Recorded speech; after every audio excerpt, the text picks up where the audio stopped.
বলখের বাদশা ইব্রাহিম ইবনে Adham রাজকীয় পোশাক ফালাইয়া, অনেক ইতিহাস আপনারা জানেন, আসল মালিকের তালাশে বা রওয়ানা হয়ে গেল, জঙ্গলবাসী হয়ে গেল।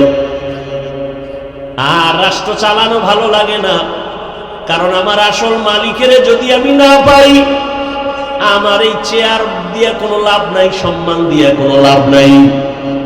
চরমনাইয়ের সৈয়দ ইসহাক রহমাতুল্লাহ আলাইহি বলতেন, আরে আমাকে সবাই পীর সাহেব বলে, মাওলানা বলে, মুফতি বলে, বড় বক্তা বলে, আমার বয়ান অনেক সুন্দর, অনেক ভালো, কিন্তু আমি মরিয়া গেলে আমার মাওলা যদি আমাকে ক্ষমা না করেন, আমারে মানুষ ফুলের মালা দিলেও কোনো লাভ হবে না। আর আমার যদি আমার মাওলা মাফ করে দেন, আর দুনিয়ার সবাই যদি আমাকে গালি দেয়, আমার কোনো দুঃখ নাই, কবর হবে আমার জন্য জান্নাতের বাগান। এরে আল্লাহর গোলাম ইব্রাহিম ইবনে আদহাম জঙ্গলে দৌড়ায় আসল মালিকের তালাশ করার জন্য।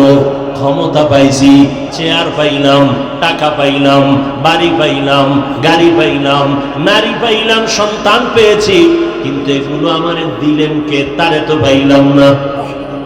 তিনি কে? এরে বাবা, টাকার মালিক হয়েছো, টাকার মালিক কে বানাইছেন? ধনী বানানোর মালিক কে? ইয়া আইয়ুহান নাস আনতুমুল ফুকারাউ ইলাল্লাহ ওয়াল্লাহু হুয়াল গনিয়্যুল হামিদ।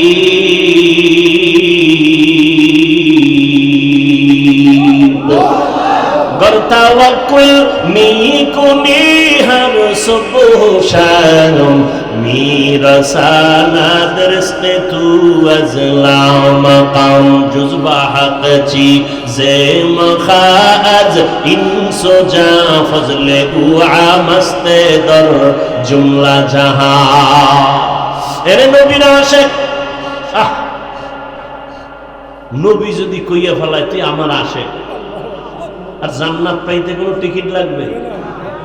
কিন্তু তুমি কপালে রাখছো আমি নবীর আশিক, কিয়ামতের ময়দান আমার নবী যদি কয় তুই আমার আসল আশিক না, আর উপায় নাই, জাহান্নাম ছাড়া কোনো পথ থাকবে না। এরে আল্লাহর গোলাম ইব্রাহিম ইবনে আদহাম রাষ্ট্রীয় সব কিছু বাদ দিয়া, রাজকীয় পোশাক ফালাইয়া আসল মালিকের তালাশে বের হয়ে গেলেন। সাগরের পারে দৌড়ায় আর আমার আল্লাহরে তালাশ করে। ইয়া ইলাহি মুঝসে মুঝকো দূর কর, তাকে দেখো মুঝ মে তুঝকো এক নজর। ইয়া ইলাহি তু মেরা মাবুদ হ্যায়, ইয়া ইলাহি তু মেরা মাশুক হ্যায়। আল্লাহর তালাশে সাগরের পারে পারে দৌড়ায় জঙ্গলে। একদিন ইব্রাহিম ইবনে আদহামের হুকুমে যারা চলতো বড় বড় অফিসার, একদিন বিকালবেলা হাওয়া খাইতে সাগরের পারে চলে গেল। গিয়ে দেখে আগের সেই বাদশা ইব্রাহিম সাগরের পারে সেরা জামা পইরা বসা। ডাক দিয়া কয়, রে বাদশা ইব্রাহিম ইবনে আদহাম, তুমি বাদশাহী চাইরা কি পাইছো? এর থেকে বড় কিছু পাইছি। বলে কেমনে? দেখবি নি? কয় তোরা দেখবি নি? কয় হ্যাঁ। হাতের মধ্যে একটা লোহার সুই ছিল, সাগরে ফালাই দিছে। সাগরে ফালাইয়া কিছুক্ষণ পরে কয়, দেখ আমার ক্ষমতা। এতদিন আমার কথা শুনতো বলখের মানুষ, আর এখন তাকায় দেখ আমার ক্ষমতা কত বড়। সমুদ্রের দিয়ে আঙ্গুলির ইশারা করে কয়, সমুদ্রের মাছ আমার সুইটা আমার হাতে নিয়ে দিয়ে দে তাড়াতাড়ি। বলা মাত্র হাজার হাজার মাছ স্বর্ণের একটা সুই মুখে নিয়ে সব হাজির। ইব্রাহিম কয়, আমার তো স্বর্ণের সুই ছিল না, আমার ছিল লোহার সুই। আমার লোহারটা দে, স্বর্ণেরটা তো আমার না, সব নিয়ে চলে যা। এইবার লোহার সুইটা নিয়ে পরে একটা মাছ আইসা হাজির। দেখে অবিকল সেই সুইটা হাতের মধ্যে নিয়ে কয়, এ দুনিয়াদারেরা তাকায় দেখ, তোর কথা বলখের মানুষ শুনে, আর এখন আমার ক্ষমতা এত পাওয়ার, নদীর মাছ আমার কথা শুনে। বান্দা যখন আল্লাহর গোলাম হয়ে যাবে, গোটা দুনিয়া তার গোলাম হয়ে যাবে। গোটা দুনিয়া তার কথা শুনবে, মাটি তার কথা শুনবে। ওমরে ফারুক রাদিয়াল্লাহু তাআলা আনহু নবীকে জবাই করতে যায়, সেই উমর এই পরিমাণ দামি হয়ে গেল, 27 বছরের যুগে নবীরে জবাই করবে। রহমতের নবীর চেহারা দেখা কলিজা ঠান্ডা হয়ে গেল। এখন আমার আল্লাহর কাছে ওমর এত দামি হয়ে গেল। আল্লাহ ওমরের কথার সাথে একমত হয়ে কোরআনের মধ্যে আয়াত পর্যন্ত নাযিল করেছেন। এই জন্য বান্দা, রিজিক যার থেকে পাইতেছো তাকে চিনো। এই যে জিহ্বা নামের মেশিন নাড়ায় নাড়ায় কত কথা বলতেছি, মাইকে কথা বলি, বিদ্যুতের বাতি জ্বলে, চার্জ যায়, বিল দেওয়া লাগে। গাড়ি চলে, ব্যাটারির মধ্যে চার্জ লাগে, ব্যাটারি ড্যামেজ হয়ে যায়, কিনতে হয়। আবার তেল ঢুকাও, গ্যাস ঢুকাও, কিন্তু জিহ্বা নামের যেই মেশিনটা নাড়াইয়া এই পর্যন্ত কত হাজার কোটি কোটি কথা সাপ্লাই হলো। কোনদিন তো এই মেশিন, কোন মেশিনে কথা বলতেছে, মেশিনকে বানাইলো, মেশিনের তৈল পেট্রোলকে দেয়, জিহ্বা কোনদিন ব্যথাও করে না। ওরে আল্লাহর বান্দারা, আমার আল্লাহ কেমন দয়ার মালিক। ও বান্দা, তুমি এত সুন্দর চেহারার বড়াই করো, একবার ওকে চিন্তা করেছো এই চেহারা বানানেওয়ালা কত সুন্দর? তোমার চেহারা এত সুন্দর, বানানেওয়ালা আরো কত সুন্দর। চিন্তা করেছো এই চেহারা বানানেওয়ালা কে? সূর্যের দিকে তাকায় দেখো কত সুন্দর, কিন্তু যিনি বানাইছেন তিনি আরো কত সুন্দর। তাকে একবার চিনো। কণ্ঠ এত সুন্দর কে বানাইছেন? বানানেওয়ালা আল্লাহ আরো কত সুন্দর। এভাবে চিন্তা করতে করতে করতে করতে একবার বান্দার মধ্যে যখন আল্লাহর মহব্বত এসেই পড়বে, তখন তার কাছে দুনিয়া আর ভালো লাগবে না, নামাজ না পড়লে ভালো লাগবে না, রোজা না রাখলে ভালো লাগবে না। এরে আল্লাহর মহব্বত একবার যদি ঢুকিয়ে যায়, মাওলানা হওয়া লাগবে না, স্কুলে পড়িয়াও সে আল্লাহর গোলামিতে পরিণত হবে। ও যুবক বাবারা, বৃদ্ধ বাবাজি, পর্দার আড়ালের মা বোনেরা, একটু আগেই তো বলতেছিলাম, আপনার আমার আল্লাহ এক, নবী এক, কোরআন এক, কাবা এক, ধর্ম এক, কালেমা এক, দুনিয়াতে আসছি তাও এক, বিদায়বেলা কাফন সংখ্যা এক, কালারও এক, কবরের সাইজও এক, প্রশ্ন 3টা তাও এক। ও আল্লাহর বান্দারা, এরপরেও কেন আপনাকে আমার বয়ান করা লাগে? বয়ান তো তাদেরকে করবো যারা আল্লাহ চিনে না, নবী চিনে না, কিয়ামত বুঝে না, কোরআন বুঝে না। অথচ আপনারা আল্লাহও চিনেন, নবীও চিনেন, কোরআনও চিনেন, হাদিসও চিনেন। আপনাকে বয়ান করবো কেন?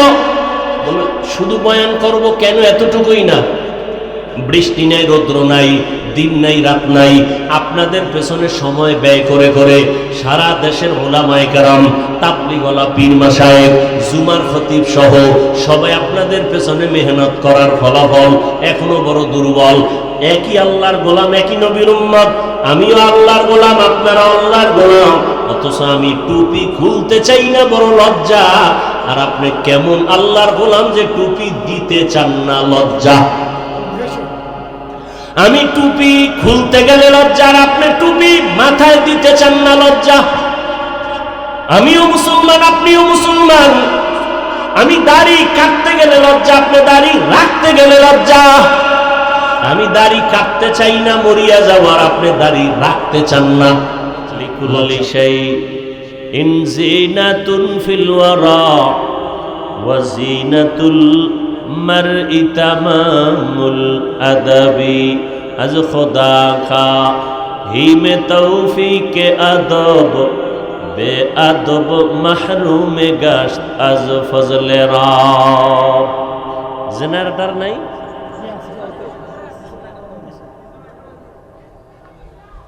তো আদব বড় দামি এক সম্পদ।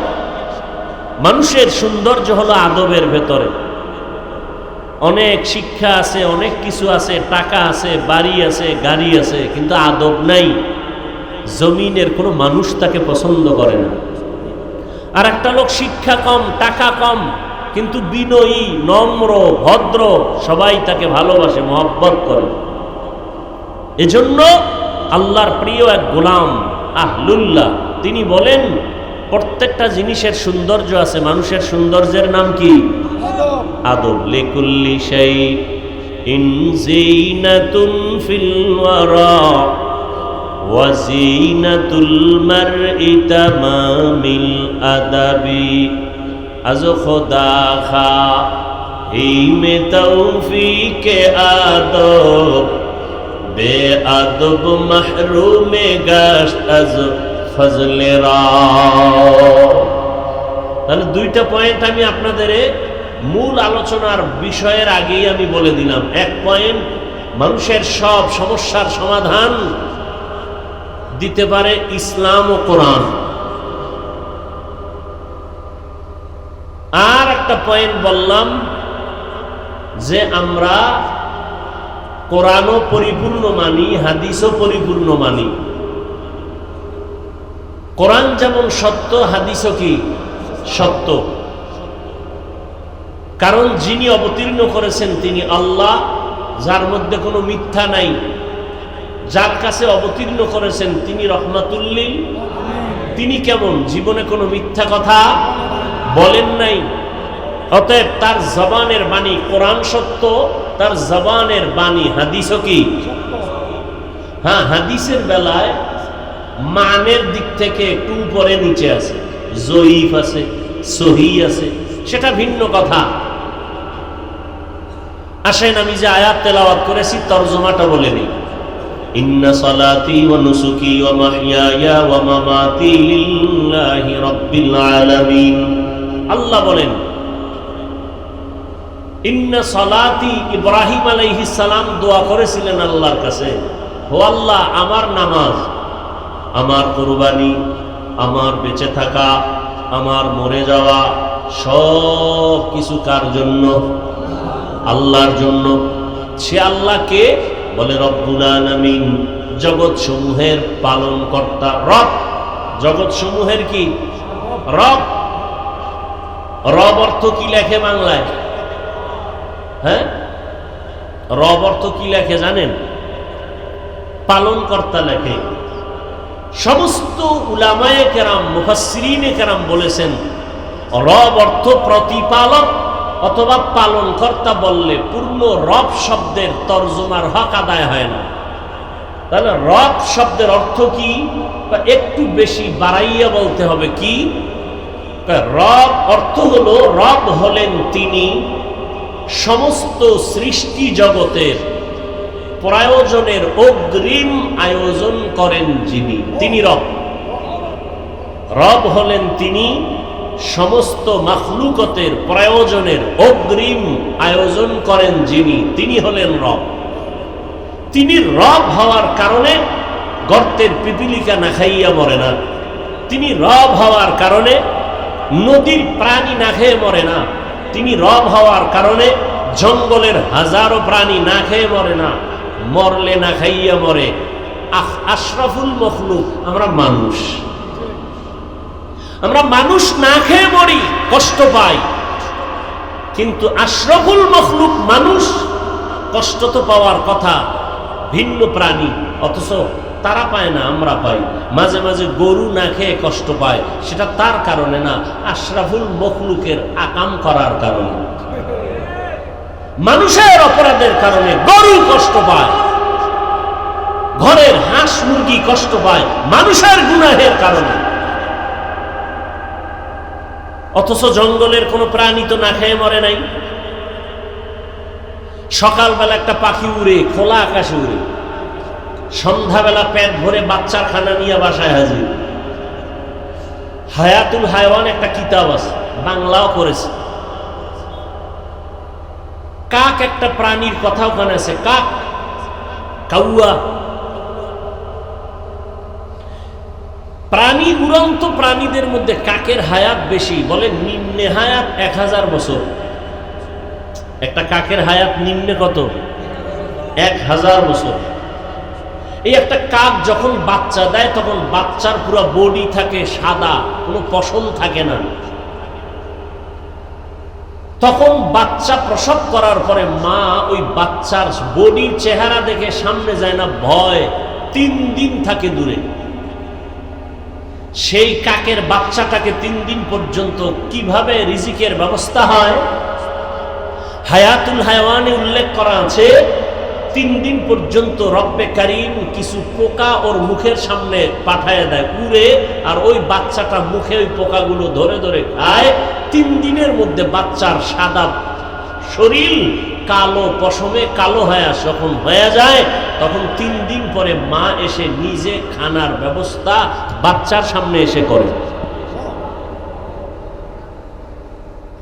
কথা বুঝেন নাই? 3 দিন পর্যন্ত মা বাচ্চার কাছে যায় না।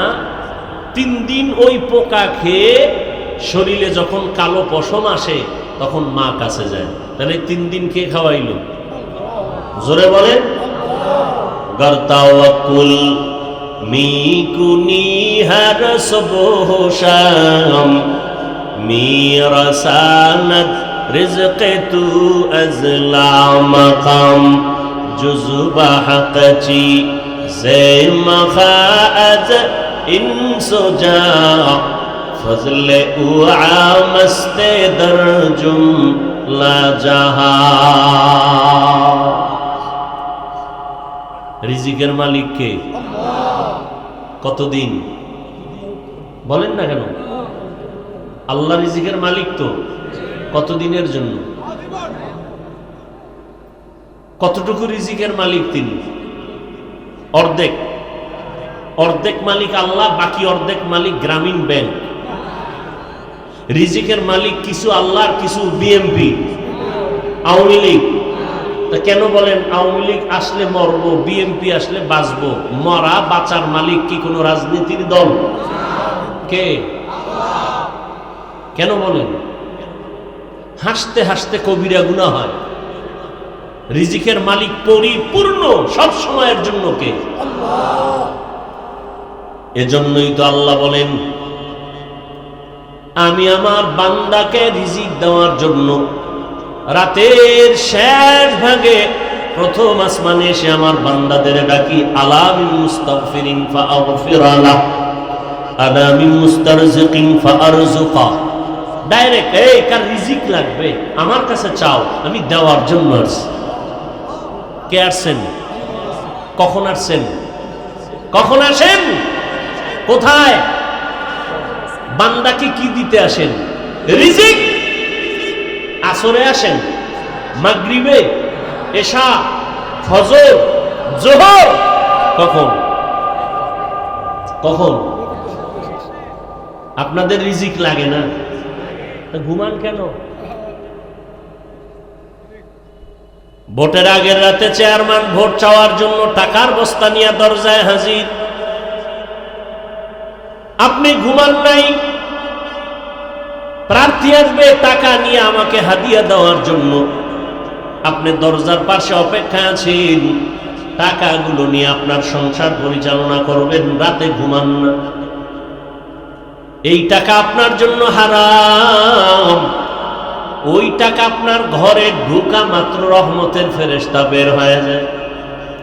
ওই টাকা দিয়ে চাল ডাল কিনে খাবেন, রক্ত হারাম হয়ে যাবে, গোশত নাপাক হয়ে যাবে, রহমতের ফেরেশতা থাকবে না, আল্লাহর গজবের পর্দায় আপনি আটকায় যাবেন। আর আমার আল্লাহ প্রথম আসমানে এসে ডাকে, ভোর রাতে, শেষ রাতে বান্দা রিজিকের প্রয়োজন চাও। যার রিজিক লাগবে সে ঘুমাবে না, ভোর রাতে উঠি আমার মালিকের ডাকবে, আল্লাহ তুমি আমাকে হালাল বরকতের রিজিক দান করো। ইন্নাল্লাহা ইয়ারযুকু মান ইয়াশাউ বিগাইরি হিসাব।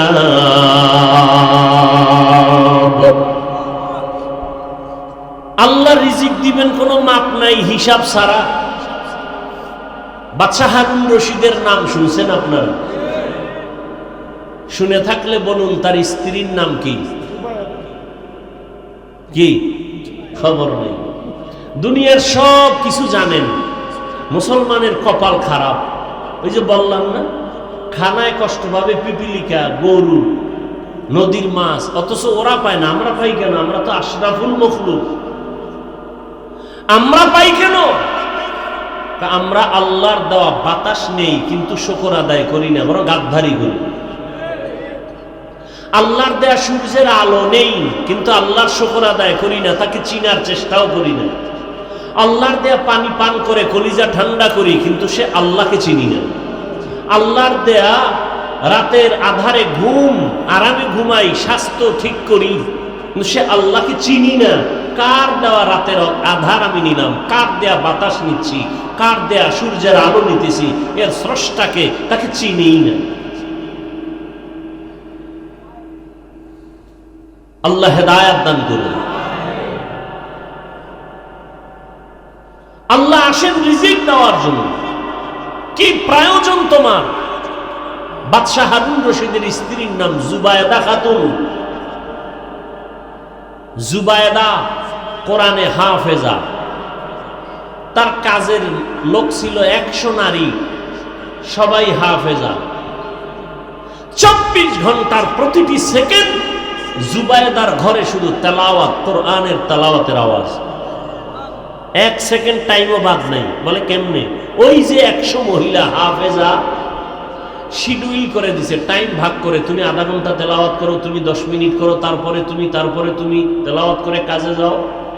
কাজও চলতেছে, তেলাওয়াতও চলতেছে।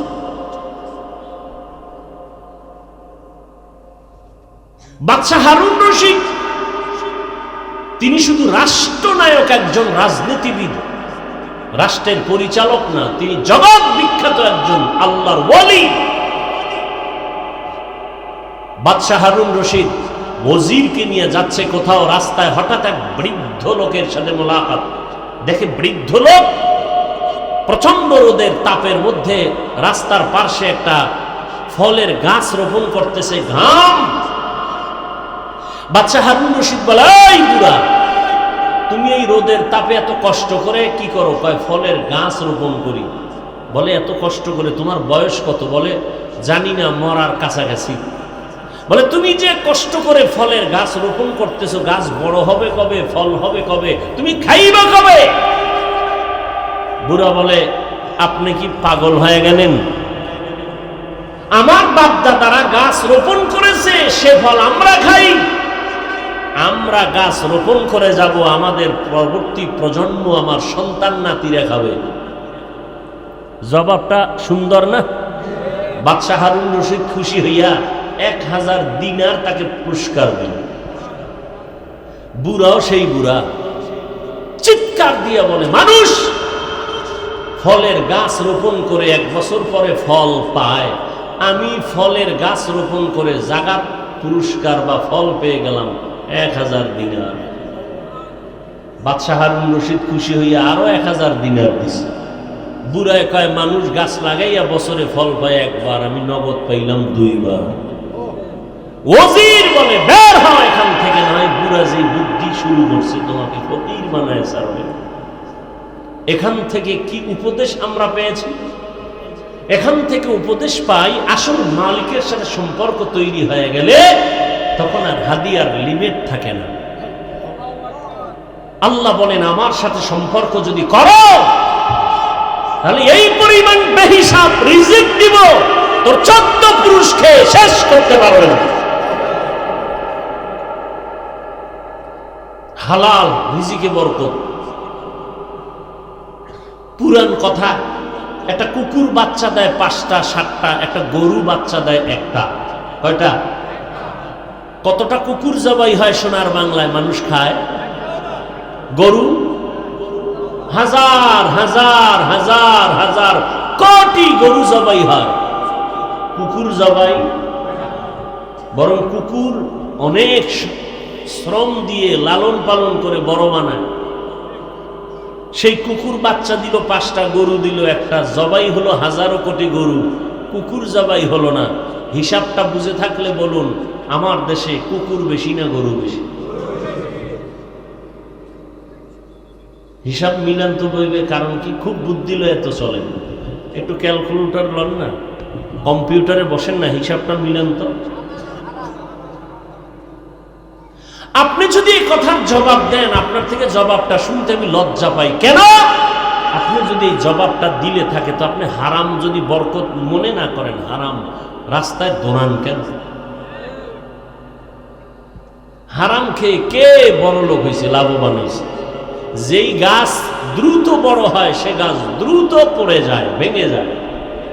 যে গাছটা আস্তে আস্তে বড় হয় এটা টিকে বেশি। যে সমস্ত বেঈমান, মুনাফিক, জালেম, দুশমনেরা হারাম খায়া রাতারাতি কলা গাছ হয়, এটি রাতারাতি দেশ চাইরা পালায়, ঘর ছেড়ে পালায়। যারা ঠিক কর তোমরা গাঠটিও রেডি করো, ভোটের আগে টাকা খাবা না, হারাম খাবা না, লোন উঠাবা না, তোমরাও গাঠটি রেডি করো, তোমাকেও পালিয়ে যেতে হবে, না হয় জুতার মালা গলায় ধরতে হবে। কত ধানে কত চাল, টেন্ডারবাজি, চাঁদাবাজি আর ধান্দাবাজি সময় এ জাতি আর গ্রহণ করবে না। সোজা হয়ে যাও, গাঠটি রেডি রাখো। জনগণের দা জোর কইরা ছুরি ঠেকাইয়া দোকানে আঘাত করে, জবাই করে, চুরি করে, ডাকাতি করে খাও, তোর বাপে কিছু দেয় নাই ফকিন্নি? জনগণেরটা জোর করে খাওয়ার অধিকার তোকে কে দিয়েছে? গরিবের হক মেরে যারা খায় ওরা জালেম। জালেমের বিচার হবে জমিনে মরার আগে। রাসূলের হাদিস, জালেমের বিচার মরার পরে না আগে? যারা জুলুম করো রেডি থাকো, বিচার মরার আগেই হবে। রাসূলের সহিহ হাদিস। আল্লাহ জুলুম থেকে আমাকে হেফাজত করেন। নিজে কামাই করার মুরাদ নাই, কামাই রুজি যারা করে এদের দিকে চোখ দিয়ে তাকায়, এরা কত বড় চরিত্রহীন, এদের চরিত্র কত খারাপ, এদের রক্ত কত নষ্ট। নিজে কামাই করতে পারে না, অন্যের পরিশ্রমের কামাই করা টাকা মেরে দেয়, গরিবের বেতন ঠিক মতো দেয় না, কর্মচারীর বেতন ঠিক মতো দেয় না, আর বলে আমরা গরিব। আল্লাহ, আল্লাহর জাত ও সিফাতের কসম, রসুলের তরিকায়, আল্লাহর আইনে যতদিন পর্যন্ত যাকাত ধনীরা দিবে না যথাযথ, ততদিন পর্যন্ত আল্লাহর কসম দরিদ্র বিমোচন হবে না। দারিদ্র বিমোচনের একমাত্র সুন্দর পথ যাকাত দেওয়া, সঠিকভাবে। তাহলে মালিকের সাথে সম্পর্ক থাকলে হাদিয়ার কোনো লিমিট আছে? নাই। প্রমাণ করলো বুড়ায় অনেক কিছু পেয়ে গেল, শুধু মালিকের সাথে সম্পর্ক ভালো হয়ে গেছে, মালিকের মন খুশি করছে, এবার সীমাহীন হাদিয়া পেয়ে গেছে। বান্দা আল্লাহকে খুশি করো, সীমাহীন তোমার চাহিদা চাওয়ার আগে পূরণ হয়ে যাবে। আমরা মোনাজাতে এটা চাই সেটা চাই, কিতাবে লেখছে একজন বান্দা বেশি বেশি নামাজ পড়ে, তেলাওয়াত করে, মোনাজাত দিয়ে আল্লাহর কাছে চাওয়ার সময় পায় না। রসুল স্পষ্ট হাদিসে বলেন ওই বান্দার চাওয়া লাগবে না, আল্লাহ জানে কি দরকার, আল্লাহ চাওয়ার আগে এমনি দিয়ে দিবেন। তবে কাকে খুশি করে চলতে হবে? আল্লাহকে খুশি করতে হবে। আর কাউকে বেজার হয় হোক, আল্লাহকে বেজার করা। নবীজি বলেন লা তাআতা লিমাখলুকিন ফি মাসিয়াতিল খালিক, আল্লাহকে অসন্তুষ্ট করে পৃথিবীর কারো মন খুশি করা হারাম। পর্দা করলে আমার আল্লাহ খুশি হবেন, আত্মীয় স্বজন বেজার হয়ে যাবে। এখন আপনার ভেতরে বড় পরীক্ষা, আপনি আত্মীয়কে খুশি রাখবেন নাকি পর্দা লঙ্ঘ ঠিক রেখে আমার আল্লাহকে খুশি রাখবেন? যারা আল্লাহকে খুশি রাখবেন তারা বেপর্দায় চলবেন না, আর যারা আল্লাহকে বেজার করে চলবে, আত্মীয় স্বজন খুশি রাখবে, তারা পর্দা লঙ্ঘন করে চলবে। দাড়ি রাখলে আমার আল্লাহ খুশি হবেন, আত্মীয় স্বজন বেজার হবে।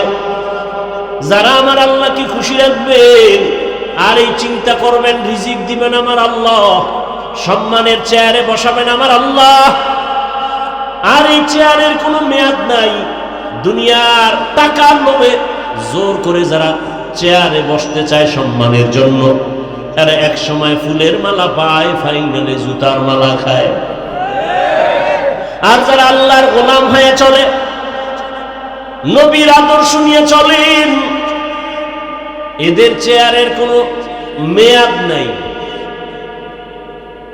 সম্মানের চেয়ার আল্লাহ যাদেরকে দান করবেন ওই নাকি এলাকার কবর একটু বড়? কবরে রাখিয়া যখন সব চলে যাবে, বিদায়ের পরে ফেরেশতা কবরে আইসা প্রশ্ন করবে। সবার বেলায় তিনটা একই প্রশ্ন। রবের পরিচয় দাও, ধর্মের পরিচয় দাও, রাহমাতুল লিল আলামিনের পরিচয় দাও। রহমতের নবী বলেন, এই তিন প্রশ্নের জবাব যারা দিতে পারবে তাদের কবর হবে রওজাতুম মির রিয়াজিল জান্নাহ। আর কবরে গিয়া জবাব দিতে যদি না পারে, তার কবর হবে হুফরাতুম মিন হুফারিন নার। এখন কে পারবে জবাব দিতে? আমি হুজুর, কোনো গ্যারান্টি নাই। আপনি পারবেন তাও বলা যাবে না। কবরের প্রশ্ন আমি পারবো, এই গ্যারান্টি যদি থাকতো, সাহাবায়ে কেরাম জান্নাতের টিকিট হাতে পেয়ে আর কামতেন না। আবু বকর সিদ্দিক রাদিয়াল্লাহু তাআলা আনহু জান্নাতের প্রথম সাহাবী। নামাজে দাঁড়ায়া দাঁড়ায়া সারা রাত কান্নার আওয়াজ। রহমতের নবী বলেন, আবু বকর, নামাজে আপনি কান্না করেন কেন? বলে, আমার কবরে হাসরে কি উপায় হবে? আল্লাহর দরবারে আমি কেমনে দাঁড়াবো উলঙ্গ? আল্লাহর কাছে কি নিয়ে যাব?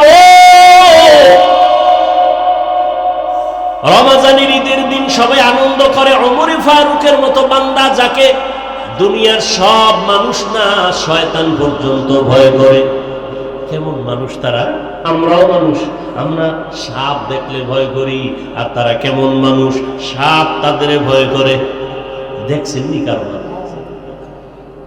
দেখছেননি? একটু চিন্তা করেন তো। আমরাও মানুষ, তারাও। আমরা বাঘরে ভয় করি, আর উজানি কারি ইব্রাহিমকে বাঘে ভয় করে। ব্যবধান আছে না নাই? বড় কঠিন। কিন্তু আমরা সাপ দেখলে দৌড়ায় পালাই, আর এমন মানুষ তারা কেমন? তাদের দেখলে সাপ ভয় পায়। ওমরে ফারুকের মতো বান্দা শয়তান ভয় করে। কেমন মানুষ? অথচ ইতিহাসের পৃষ্ঠায় তার নাম লেখা আছে পৃথিবীর বড় সন্ত্রাসী হযরত ওমর।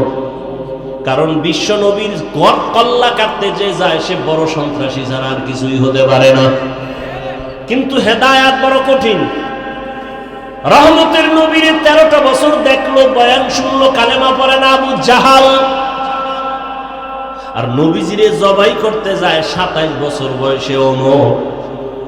নবীর চেহারা মোবারক দেইখা তরবারি ফালাইয়া কালেমার রশি গলায় ভরে নেয়। আমার নবী এমন একটা নজর লাগাইছে, ওমরের পাওয়ার এত বেড়ে গেছে, এখন ওমর যেই পথে চলে ওই পথে শয়তান চলে না, পালায় যায়। কেমন বান্দা যে শয়তান ভয় পায়!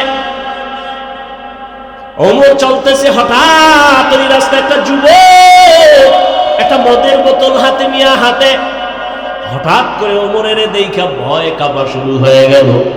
কারণ ওমর যদি দেখে মদের বোতল হাতে, কথার আগে তরবারি রেডি, কল্লা ফেলে দিবে।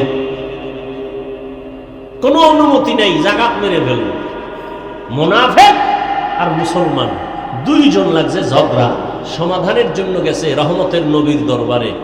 রহমতের নবী সমাধান দিছেন, মুনাফিক মানতে পারে না, ইহুদি মেনে নিয়েছে। এইবার মুনাফিক, মুসলমান নামদারি মুনাফিকটা কয় মানি না। তো কেমনে মানবি? ওমরের কাছে ল।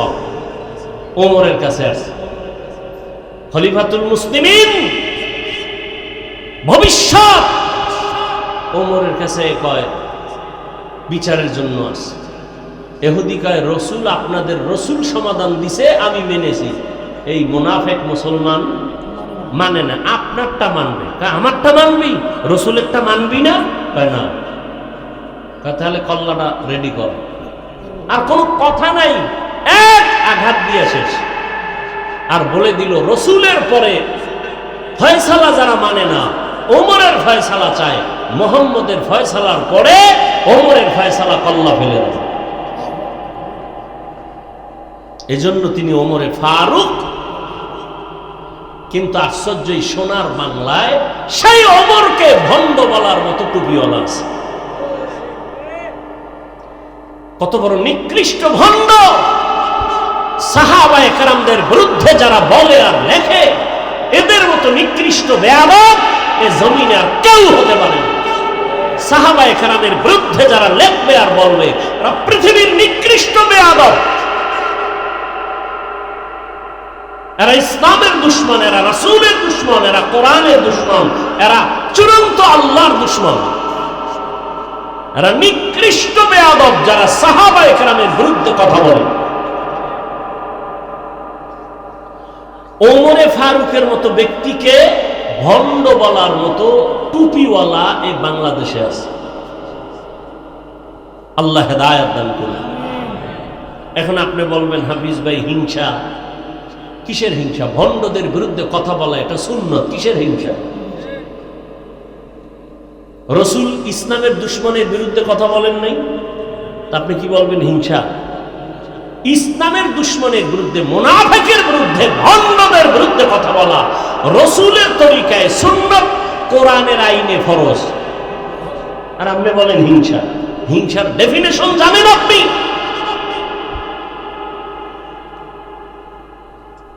আল্লাহ হেদায়েত দান করুন। রমজানের ঈদের দিন যুবক সবাই আনন্দ করে, ওমর দরজা তালা লাগায় কাঁদে। আবু হুরায়রা রাদিয়াল্লাহু আনহু বলেন, কাঁদেন কেন? বলে জাহান্নামের ভয়। চিন্তা করতে পারেন। অথচ জান্নাতি সাহাবীদের দ্বিতীয় ওমর। যুবক মদের বোতল নিয়ে হাঁটে, ওমরের দেখে ভয়, ফালায় দিল মাইর। ওমর তো দেখে ফেলছে, বোতল দেখছে, ভিতরে কি দেখে যে আসতেছে। যুবক দৌড়ও দিতে পারে না,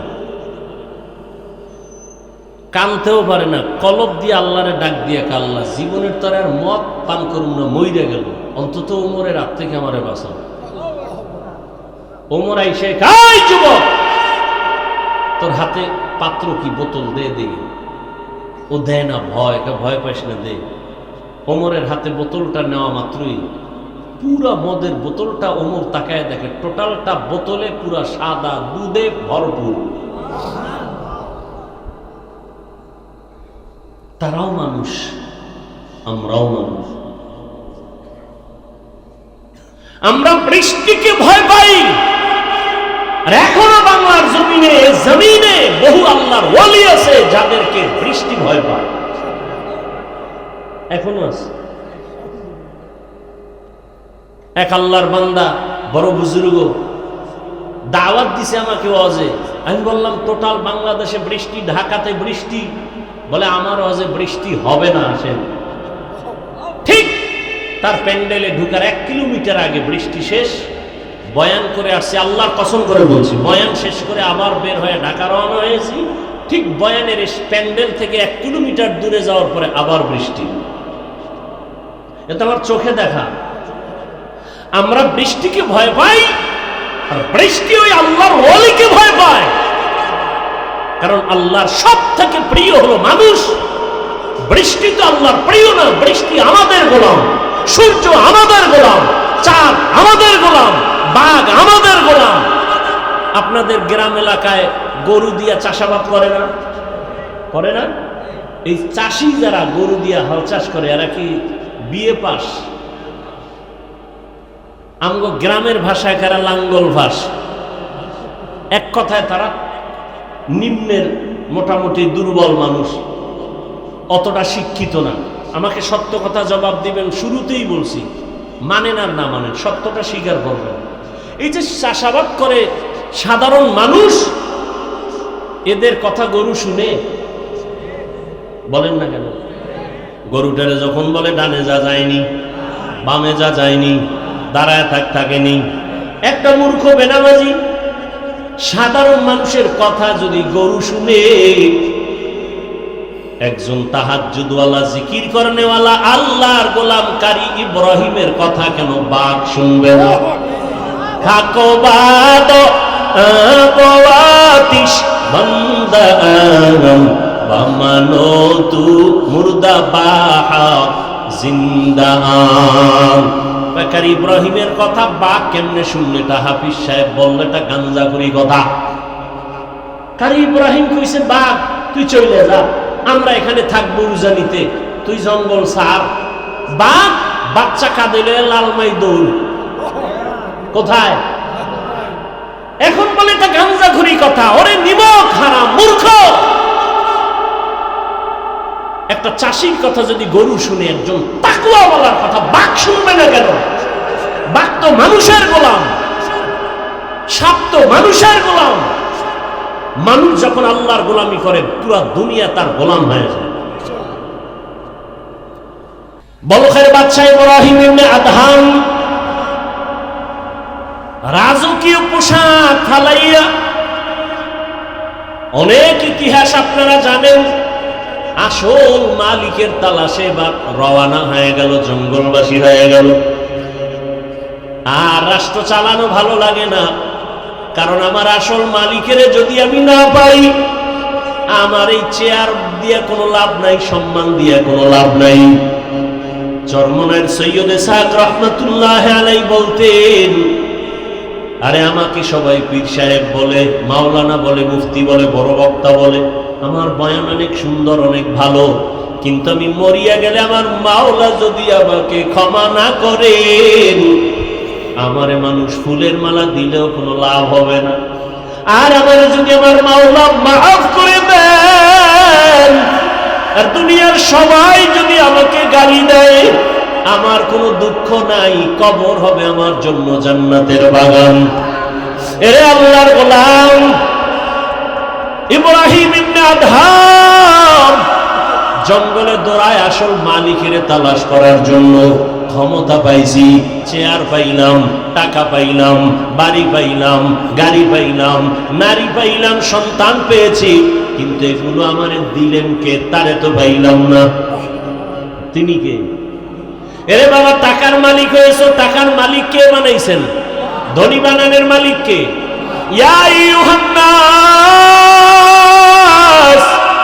আনতুমুল ফুকারাউ ইলাল্লাহ ওয়াল্লাহু হুয়াল গনিয়্যুল হামিদ।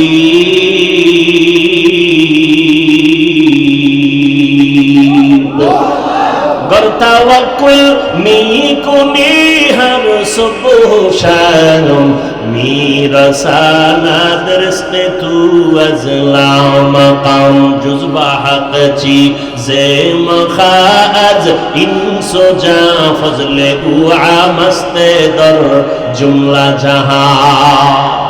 এরে নবীর আশিক,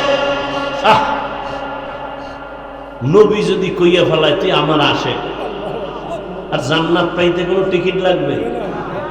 কিন্তু তুমি কপালে রাখছো আমি নবীর আশিক, কিয়ামতের ময়দানে আমার নবী যদি কয় তুই আমার আসল আশিক না, আর উপায় নাই, জাহান্নাম ছাড়া কোনো পথ থাকবে না। এরে আল্লাহর গোলাম ইব্রাহিম ইবনে আদহাম রাষ্ট্রীয় সব কিছু বাদ দিয়া, রাজকীয় পোশাক ফালাইয়া আসল মালিকের তালাশে বের হয়ে গেলেন। সাগরের পারে দৌড়ায় আর আমার আল্লাহরে তালাশ করে। ইয়া ইলাহি মুঝসে মুঝকো দূর কর, তাকে দেখো মুঝ মে তুঝকো এক নজর। ইয়া ইলাহি তু মেরা মাবুদ है, या इलाही तू मेरा माशूक है। আল্লাহ তালাশে সাগরের পারে পারে দৌড়ায় জঙ্গলে। একদিন ইব্রাহিম ইবনে আদহামের হুকুমে যারা চলতো বড় বড় অফিসার, একদিন বিকালবেলা হাওয়া খাইতে সাগরের পারে চলে গেল। গিয়ে দেখে আগের সেই বাদশাহ ইব্রাহিম সাগরের পারে সেরা জামা পইরা বসা। ডাক দিয়া কয়, রে বাদশাহ ইব্রাহিম ইবনে আদহাম, তুমি বাদশাহী চাইরা কি পাইছো? এর থেকে বড় কিছু পাইছি। বলে কেমনে? দেখবি নি? খায় তোরা দেখবি নি? হ্যাঁ। হাতের মধ্যে একটা লোহার সুই ছিল, সাগরে ফালাই দিছে। সাগরে ফালাইয়া কিছুক্ষণ পরে কয়, দেখ আমার ক্ষমতা। এতদিন আমার কথা শুনতো বলখের মানুষ, আর এখন তাকা দেখ আমার ক্ষমতা কত বড়। সমুদ্রের দিয়ে আঙ্গুলির ইশারা করে কয়, সমুদ্রের মাছ আমার সুইটা আমার হাতে নিয়ে দিয়ে দে তাড়াতাড়ি। বলা মাত্র হাজার হাজার মাছ স্বর্ণের একটা সুই মুখে নিয়ে সব হাজির। ইব্রাহিম কয় আমার তো স্বর্ণের সুই ছিল না, আমার ছিল লোহার সুই, আমার লোহারটা দে, স্বর্ণেরটা তো আমার না, সব নিয়ে চলে যা।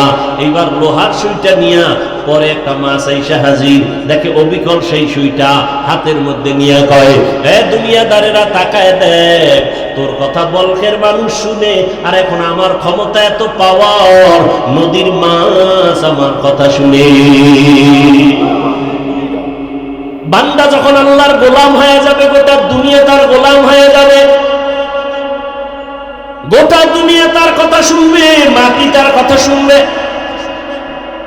ওমরে ফারুক রাদিয়াল্লাহু তাআলা আনহু নবীকে জবাই করতে যায়, সেই ওমর এই পরিমাণ দামি হয়ে গেল, 27 বছরের যুবক নবীরে জবাই করবে।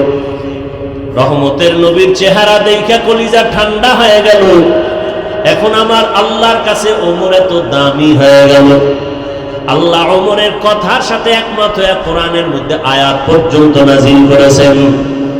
এই জন্য বান্দা, রিজিক যার থেকে পাইতেছো তাকে চিনো। এই যে জিহ্বা নামের মেশিন নাড়ায় নাড়ায় কত কথা বলতেছি, মাইকে কথা বলি, বিদ্যুতের বাতি জ্বলে, চার্জ যায়, বিল দেওয়া লাগে, গাড়ি চলে, ব্যাটারির মধ্যে চার্জ লাগে, ব্যাটারি ড্যামেজ হয়ে যায়, কিনতে হয়, আবার তেল ঢুকাও, গ্যাস ঢুকাও। কিন্তু জিহ্বা নামের যেই মেশিনটা নাড়াইয়া এই পর্যন্ত কত হাজার কোটি কোটি কথা সাপ্লাই হলো, কোনদিন তো এই মেশিন কোন মেশিনে কথা বলতেছে, মেশিনকে বানাইলো, মেশিনের তৈল পেট্রোলকে দেয়, জিহ্বা কোনদিন ব্যথাও করে না। ওরে আল্লাহর বান্দারা, আমার আল্লাহ কেমন দয়ার মালিক। ও বান্দা, তুমি এত সুন্দর চেহারার বড়াই করো, একবার ওকে চিন্তা করেছো এই চেহারা বানানেওয়ালা কত সুন্দর? তোমার চেহারা এত সুন্দর, বানানেওয়ালা আরো কত সুন্দর। চিন্তা করেছো এই চেহারা বানানেওয়ালাকে? সূর্যের দিকে তাকায় দেখো কত সুন্দর, কিন্তু যিনি বানাইছেন তিনি আরো কত সুন্দর। তাকে একবার চিনো। কণ্ঠ এত সুন্দর কে বানাইছেন? বানানেওয়ালা আল্লাহ আরো কত সুন্দর। এভাবে চিন্তা করতে করতে করতে করতে একবার বান্দার মধ্যে যখন আল্লাহর মহব্বত এসেই পড়বে, তখন তার কাছে দুনিয়া আর ভালো লাগবে না, নামাজ না পড়লে ভালো লাগবে না, রোজা না রাখলে ভালো লাগবে না। এরে আল্লাহর মহব্বত একবার যদি ঢুকিয়ে যায়, মাওলানা হওয়া লাগবে না, স্কুলে পড়িয়াও সে আল্লাহর গোলামিতে পরিণত হবে। ও যুবক বাবারা, বৃদ্ধ বাবাজি, পর্দার আড়ালের মা বোনেরা, একটু আগেই তো বলতেছিলাম, আপনার আমার আল্লাহ এক, নবী এক, কোরআন এক, কাবা এক, ধর্ম এক, কালেমা এক, দুনিয়াতে আসছি তাও এক, বিদায়বেলা কাফন সংখ্যা এক, কালারও এক, কবরের সাইজও এক, প্রশ্ন 3টা তাও এক। ও আল্লাহর বান্দারা, এরপরেও কেন আপনাকে আমার বয়ান করা লাগে? বয়ান তো তাদেরকে করবো যারা আল্লাহ চিনে না, নবী চিনে না, কিয়ামত বুঝে না, কোরআন বুঝে না। অথচ আপনারা আল্লাহও চিনেন, নবীও চিনেন, কোরআনও চিনেন, হাদিসও চিনেন, আপনাকে বয়ান করবো কেন? শুধু বয়ান করবো কেন এতটুকুই না, বৃষ্টি নাই, রৌদ্র নাই, দিন নাই, রাত নাই, আপনাদের পেছনে সময় ব্যয় করে করে সারা দেশের ওলামায়ে কেরাম, তাবলীগওয়ালা, পীর মাশায়েখ, জুমার খতিব সহ সবাই আপনাদের পেছনে মেহনত করার ফলাফল এখনো বড় দুর্বল। একই আল্লাহর গোলাম, একই নবীর উম্মত, আমিও আল্লাহর গোলাম, আপনারা আল্লাহর গোলাম, অথচ আমি টুপি খুলতে চাই না, বড় লজ্জা। আর আপনি কেমন আল্লাহর গোলাম যে টুপি দিতে চান না, লজ্জা। আমি টুপি খুলতে গেলে লজ্জা, আর আপনি টুপি মাথায় দিতে চান না, লজ্জা। আমিও মুসলমান, আপনিও মুসলমান। আমি দাড়ি কাটতে গেলে লজ্জা, আপনি দাড়ি রাখতে গেলে লজ্জা।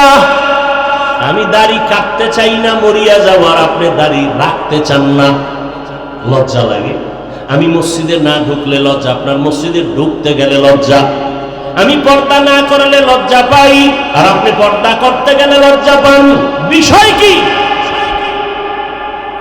আপনিও মুসলমান, আমিও মুসলমান।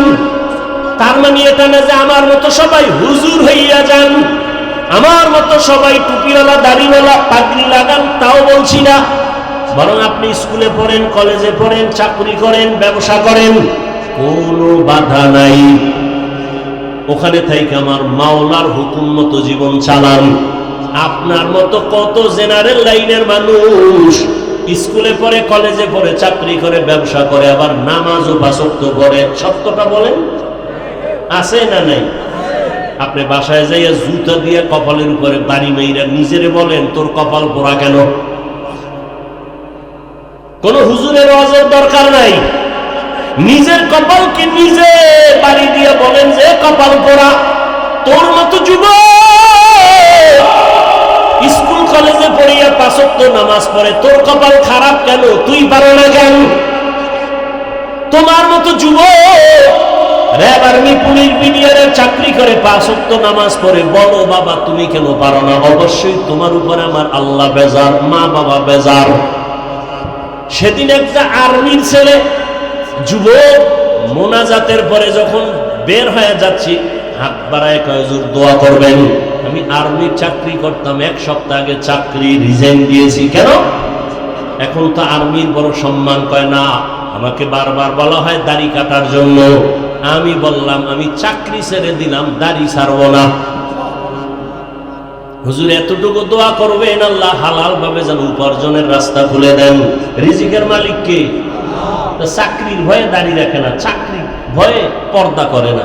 ছেড়ে দাও সব, রিজিকের মালিক কে? আমরা না খায় মরছি। আরে দুনিয়ার চূড়ান্ত ইতিহাস স্বর্ণাক্ষরে লেখা মহামারী গোটা দুনিয়াটাকে স্তব্ধ করে দিয়েছে করোনা। এত ভয়ঙ্কর মহামারীতে সব কিছু টোটাল ব্রেক হয়েছিল, কিন্তু কোন কোরআনের মাদ্রাসা বন্ধ হয়নি। কোন হুজুর না খাইয়া, ট্রিপল মাস্ক লাগাইয়া সবাই করোনা থেকে দূরে। বাবায় মরে, ছেলে কাছে যায় না, করোনা। কিন্তু সেই সময়ের ইতিহাস ভুলে যাইও না রে যুবক বাবারা। ওই সময় আমার মতো টুবিওয়ালারা এই করোনার লাশগুলো নিজের কাঁধে নিয়ে গোসল করাইয়া, কাফন পরাইয়া কবরে রাখছে। একজন হুজুরেও করোনায় মরে নাই। মারা গেছে কেউ? দুনিয়ার সবাই ভেজালে আছে, কিন্তু কোরআন আর রসুলের আদর্শ যাদের কাছে আছে এদের কোনো টেনশনই নাই। কি? আমরা ইসলামের রাজনীতির বয়ান করি, তাবলীগের লাইনে চলি। আমরা ক্ষমতা পাওয়ার জন্য পাগল না, আমরা কারো উপরে জুলুম করার জন্য লালায়িত না। আমরা মরলেও লাভ, বাঁচলেও লাভ। মরলে শহীদ হয়ে যাব, বাঁচলে গাজীর মর্যাদা পাবো। আমাদের কোনো লাভ লস নাই। তোমরা নির্বাচনে যদি জিততে না পারো, গোষ্ঠী শুদ্ধা সব কিছু ধ্বংস। লজ্জায় মাথা উঠাইতে পারো না, জুতার মালা গলায় লাগবে ভাব। আর আমরা হইতে পারলেও আলহামদুলিল্লাহ, না হইতে পারলেও আলহামদুলিল্লাহ।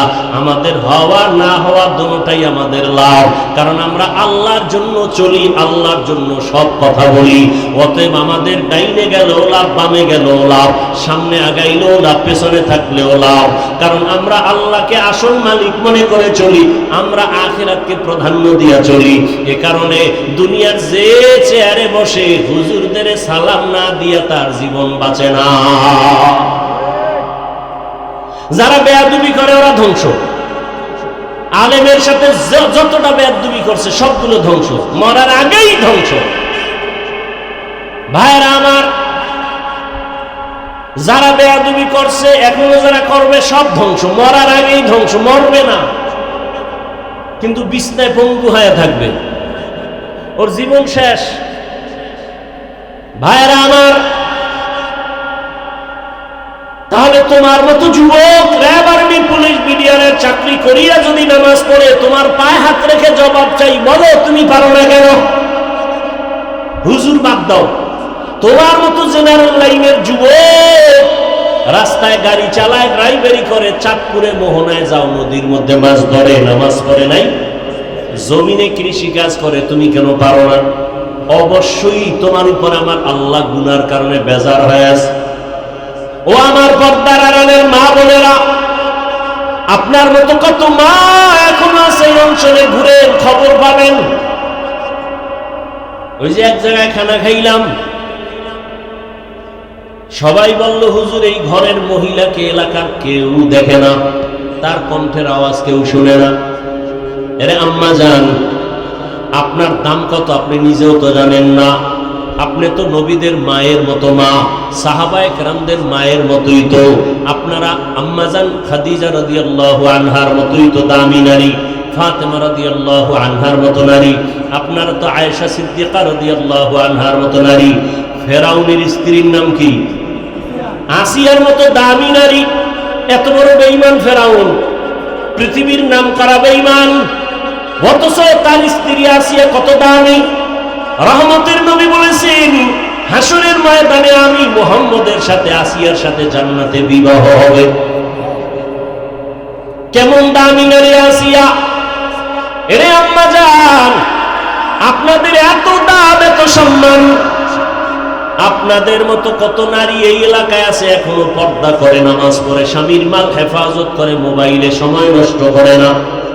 ও আম্মা জানেরা, আপনারা কেন পারবেন না? এখনো সময় আছে, তওবা করবেন। বৃদ্ধ বাবাজিরা, আপনার মতো কত বুড়ারা মসজিদে গিয়ে নামাজ পড়ে, আপনি কেন আদায় করতে পারেন না? আল্লাহর ভয় যদি অন্তরে জমা রাখেন, এখনো সময় আছে, তওবা করেন। আল্লাহ তওবার দরজা দিয়ে ডাকতেছেন। মনেরে বুঝাইয়া মনে মনে আল্লাহকে বলেন, হে মালিক, আমার মতো কত যুবক, আমার মতো কত বুড়া, আমার মতো কত নারী এখনো আছে পর্দা করে, নামাজ পড়ে, আমি কেন পারি না? আল্লাহর কাছে বলেন, হে দয়ার মালিক, জীবনে মনের চাহিদা মিটাইয়া গুনাহ তো কম করি নাই। মনে চাইছে পার্কে যাব, দৌড়ায় গেছি, কেউ বাধা দিছে, মানি নাই। মনে চাইছে দাড়ি কেটে ফেলবো, কেটে ফেলেছি, কেউ বাধা দিলেও মানি নাই। মনে চাইছে নামাজ পড়বো না, পড়ি নাই, কেউ জোর করে পড়াইতে চাইলেও গালি দিয়েছি। ও আল্লাহ, আজকে আর এই গুনার পথে থাকতে চাই না। এরকম অন্যায় করতে করতে মৃত্যুর দরজায় হাজির হয়ে গেছি। ও যুবক বাবারা, কয়দিন আর যৌবনের বাহাদুরি করবা? কয়দিন বুড়া হইয়া মরার গ্যারান্টি নাই। এমন একটা দিন নাই যে যুবকের লাশ দেখা যায় না। পানির নিচে, গাড়ির নিচে, ঘুমের বিছানায় যুবকের লাশ, মহামারী করোনায় যুবকের লাশ। ও আল্লাহর বান্দারা, এখনো তওবা করে নাও। স্কুলে পড়ো, কলেজে পড়ো, চাকরি করো, ব্যবসা করো, আর নামাজ ছাড়বা না, দাড়ি কাটবা না, বেপরদায় চলবা না। মা বাবার দোয়া নিয়ে, শিক্ষকের দোয়া নিয়ে, উলামায়ে কেরামের পরামর্শ নিয়ে, নবীজির আদর্শ মেনে চলবা। বৃদ্ধ বাবাজিরাও তওবা করেন, মা বোনেরাও তওবা করেন। আর নামাজ ছাড়বেন না, বেপরদায় চলবেন না, মোবাইলে সময় নষ্ট করবেন না, স্বামীর মাল খেয়ানত করবেন না, আল্লাহর মোহাব্বত নিয়ে চলবেন। সন্তানটাকে আদর্শ সন্তান বানাবেন। ডাক্তার হলেও যেন বেয়াদব না হয়, ইঞ্জিনিয়ার হলেও যেন বেয়াদবি না করে, ব্যবহারে যেন কেউ কষ্ট না পায়। আল্লাহর কাছে দোয়া করিয়া আদর্শ সন্তানের মা হইয়া যান। সন্তানের কারণে আপনার সম্মান, ইজ্জত বেড়ে যাবে। সন্তান ডাক্তার হলেও কোরআন পড়বে, মা বাবার জন্য দোয়া করবে। ও আল্লাহর বান্দারা, আল্লাহর কাছে তওবা করেন। মরিয়া গেলে যাবো, আর নামাজ ছাড়বো না, দাড়ি কাটবো না, বেপরদায় চলবো না। জাহান্নামের আগুনের গরম সহ্য করা যাবে না। নবীজির সুন্নত অনুযায়ী চলবো, উলামায়ে কেরামের পরামর্শ দোয়া নিয়ে চলবো। তওবা করার মতো যদি কারো অন্তর তৈরি হয়, মুনাফিকি না থাকে, খাঁটি তওবার নিয়ত যাদের আছে, দুটো হাত আল্লাহকে দেখাইয়া দাও। আয় আল্লাহ, হাতগুলো কবুল করে নেন, তওবা কবুল করে নেন। তওবার উপরে মজবুত হইয়া চলার তৌফিক দান করেন, আমিন।